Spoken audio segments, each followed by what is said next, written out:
the study or the lessons which we can learn from Suratul Kahf, because Suratul Kahf, Rasulullah sallallahu alaihi wasallam mentioned that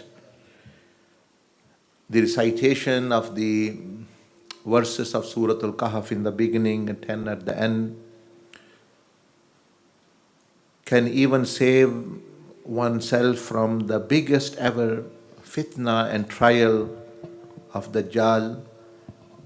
So this means that the lesser trials which we are going through, they can be very well tackled and one can navigate through them. Basically, Suratul Kahf mentioned in the form of stories different trials. I mentioned before as well, but just to summarize. One is when someone is tried with through their deen, like they are wanting to believe or they have believed, now people have turned against them, or they want to become pious and people are not letting them, even their own family, or the society is not letting them. This is one trial. People used to say, sometimes they say that some are forced to convert to Islam, whereas the reality is that once their family, before, no one forces them. And we hear these stories now and then, many our brothers and sisters who have entered the fold of Islam whilst living there, and they almost, it is same story, 99%. Now they manipulate them, they try to control them, or why you have Islam is not a good religion, or why have you embraced, you don't know, etc. We can't actually bear with you, etc. So the force starts after by the others to leave Islam, not before. But it does. So that's one story. Suratul Kahf, meaning the people of cave, the Sahabe Kahf, they actually show us that in very extreme circumstances how we can survive in relation to our deen. Then there is a story related to a person is tested with sometimes wealth, having wealth or not having wealth. Dunya. So how can you save yourself from the harms and take the beneficial part from the dunya? So dunya is like, actually, you may say a rose flower. You can benefit from if you only limit yourself to the fragrance or to the flower. But the rose flower, that plant also have thorns, very harsh thorns. If you actually see the rose plant and you like the flower and you try to actually grab it, your hand will be wounded. The thorns will actually wound the hand. So what do people do normally? They know there is, so they actually take the flower or they benefit from the fragrance and leave the thorns there. That is the dunya as well. In dunya, there is the flower part, which is to attain rida of Allah, the good deeds, and the amale salihah, which Allah subhanahu wa ta'ala has created. They are like the rose flower in this dunya. Whilst the sins, rebelliousness, and going to extremes, and desires and unlawful desire and lust, they are like thorns. Now, you see, the thing is, even Anbiya Ikram came in this dunya, they attained higher status. There are many people, other came who were normal people, but they became the awliya Allah and attained higher status. While then there are people like myself or others who actually take the side-taking benefit or higher status with Allah, they actually lose what status they had, and they even go below the humanity. Why? The reason is simple. I have already mentioned to you that it's like a rose flower plant. Anbiya and awliya came, they took the fragrance, they took the rose and even actually made it into fragrance, ether, even shared with others. So they spread the good fragrance in the world as well, in this dunya as well. And they went and they achieved. So they processed that. And other people, they see the attraction, but they're not aware that we actually, okay, attraction is there, but there are thorns as well there. We should take the good part, not the harmful part. So they tend to go towards sins and other things. तो सूरतुल कहफ में अल्लाह पाक ने फितने और इस तरह मुख्तलिफ जो इंसान जिन आजमाइशों से गुज़रता है उसको बचने का तरीके बताए हैं किस्सों की सूरत में।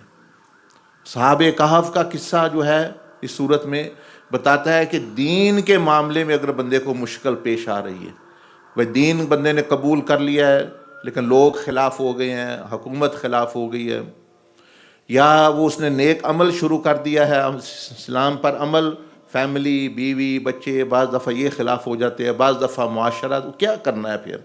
वो सारा फिर हम तफसील इंशाल्लाह करेंगे उसकी। वो सूरतुल कहफ यानी साहब कहफ की कहानी। दूसरी जो है वो अल्लाह पाक ने बाग वालों का जिक्र किया कि एक दो बंदे थे, एक के पास बाग था, दो बाग थे बहुत बड़े, और एक के पास नहीं, यानी माल और दौलत। तो उसका फिर दुनिया की हकीकत बयान की कि दुनिया क्या है।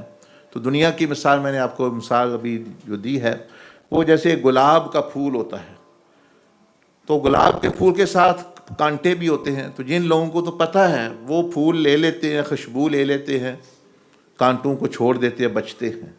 और जिन को नहीं पता या वो तवज्जो नहीं करते, वो चाहते तो वो फूल हैं लेकिन हाथ वो डालियों को डाल लेते हैं, हाथ ज़ख्मी, फिर वो कहते हैं ये तो बड़ा मसला है, ये है वो है। तो अंबिया इकराम और औलिया अल्लाह वो आए इस दुनिया में, तो उन्होंने इस दुनिया का जो फूल है, जो अल्लाह की रज़ा और का कुर्ब और नेक अमाल, वो ले लिए, कांटों से बचे वो, दूसरों को भी बताया बचो। और हमारे जैसे लोग जो हैं चाहते तो वही अच्छी चीज़ है लेकिन पता नहीं लेनी कैसे है, हाथ कहाँ लगाना है, कहाँ नहीं लगाना, वो सुनते ही नहीं। वो कहते हमें तो फूल नज़र, हमने तो ये लेना है। तो इसके बारे में, so this is the regarding actually another trial which a person can go through is knowledge. So Allah subhanahu wa ta'ala, skill, a person is given lot of knowledge or wisdom. What should one do then in life? How can it one the trial of knowledge and wisdom? That's also shown through the story of Sayyidina Musa and Khidr. Also the story of Shaitan is mentioned, that if sometimes a person wants to come closer to Allah and they do many good deeds, they become a spiritual person, they become righteous, but then they are harmed as well because of some other things like self-likeness and pride and all these things actually appearing in person. How one can save oneself. And other stories mention about government, statesmanship. When you have been given a kingdom to rule, when you become a king. So Sayyidina Dhul Qarnayn, the story of Dhul Qarnayn is mentioned, that what should you do with people? What should you do if you have any kind of power? You become an MP or MN, or actually you may say some kind of power you have, what you should do. Anyway, this is all actually inshallah we'll be covering. But today, regarding this part, which we are living in, the dunya, which Allah subhanahu wa ta'ala mentioned in the beginning of Surah Al-Kahf, Inna ja'alna ma ala al-ardi zinatan laha. Allah mentions that all the beautiful thing and attraction in this dunya is for a purpose. And then Allah Azza wa Jal mentioned a purpose, then He mentions that they all will be actually. So two things I just want to communicate to you. Number one, One thing is that you see in this dunya, people are different. And sometimes people question as well, or why some people are rich, why some people are poor. It can be status difference. Some person is born actually in a high, for example, let's say a home of kings, and they are to be princes. Some are born in rich families, some are born in poor families, some are born healthy, some are born blind, disabled. There are many, many other things. In which country you are born. So people have different memories. You see, sometimes people question these things. That's what I'm mentioning. They have different memories. Someone is very, very smart. Someone is healthy but not very smart. They have different things. Some might actually just be doing labor job and fulfilling just day-to-day need, and someone might, before they are born, they have millions and billions in their account. Some are more beautiful, some are less. Some have some kind of deformation. Someone is born black, some white, some actually brown. All these kind of differences you see in dunya. And people sometimes question, but there is wisdom of Allah Jalla Majduhu in that. So, as I have mentioned and given you example, तो मैंने मिसाल दी है कि जब आप इस दुनिया में आते हैं तो आप देखते हैं कि इसमें मुख्तलिफ तरीके हैं, मुख्तलिफ लोग हैं, मुख्तलिफ ज़बानें बोलने वाले, मुख्तलिफ उनके रंग हैं, किसी को सेहत हासिल है, कोई पैदा ही बीमार हो गया, कोई किसी का आंखें नहीं, किसी की आंखें नहीं, किसी को जो बादशाहों के घर पैदा हो गया, कोई फ़कीरों के घर पैदा हो रहा है, कोई खूबसूरत है, कोई नहीं खूबसूरत इतना, किसी की आवाज़ अच्छी है, किसी का दिमाग बहुत अच्छा है, किसी का हाफजा अच्छा है, किसी का नहीं, किसी का कद 6 फुट है, 7 फुट है, किसी का जो है कम है, दरमियाना है, किसी का। तो इतने फ़र्क आप देखते हैं दुनिया में, ये क्यों है? Why these kinds of differences, which actually people don't have control over? Some are, when people are wronging others, they are different matter. But some actually they aren't. So yes, they are all their differences. And Allah subhanahu wa ta'ala himself mentioned that yes, I have actually created, as human being you are equal, but then there are differences actually come where you are born, how you live, and etc. etc. So there is variance in one house. In one house, a brother might be rich, the other might be poor. One might be more handsome, the other might not. The one might be disabled, one might be healthy. Even in one house, this can happen in family, and we see in the world as well. So that is one thing about dunya. Second thing is that actually for akhirah, in akhirah, highest level is what? Jannatul Firdaus. The Prophet ﷺ said Jannatul Firdaus is one of the highest paradise. There are many, many other paradise, but Jannatul Firdaus. So poor people, healthy, not healthy, so many differences, color, aptitude, anything. But Allah subhanahu wa ta'ala gave everyone a potential, a power to attain Jannatul Firdaus. Here everyone cannot become a king. If you think you can become king of England, no, you cannot.